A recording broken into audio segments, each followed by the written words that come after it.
มาเด้อพี่น้องมาเด้อกินข้าวเด้อกินข้าวเที่ยงน้ำกันเด้อแกงเขียดน้อยมาอยู่หัวอยู่สวนคือเก่าวันเสาร์วันอาทิตย์มื้อหยุดแซ่บพี่น้องแกงเขียดน้อยใส่ยังหอมปีบ่ใบขี้หูดพร้อมหน้าไก่เพิ่นแบ่งมาให้สวนไก่เพิ่นแบ่งมาให้ตำบักทั่วค่ะสีงามเลยสีเห็ดแปลกอยู่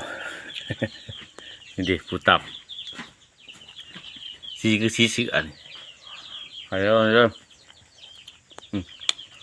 ปลานิ่นคือมันเป็นน้องใหม่ๆเลยนะปลานิ่นขึ้นมาแล้วมาปิ้งแล้วกินข้าวเหมือนกันมั้งอยู่หัวอยู่สวนวันศุกร์วันเสาร์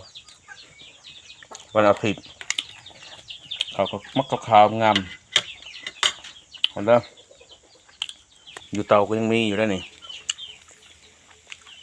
ปิ้งใส่พี่น้อง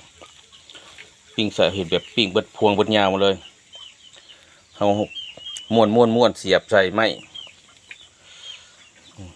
ใส่งัวเอือบสูตรเขาเองเลยนี่บ่ได้เอาสูตรผู้ใดมาเด้อซีนแห้งก็มีนะ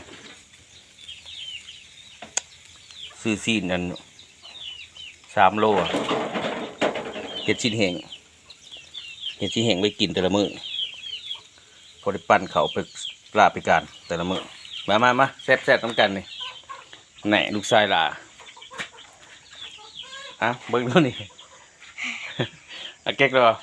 มึงดูสบายดีมึงดูลูกสบายดีมึงดูเอาไปอ้าย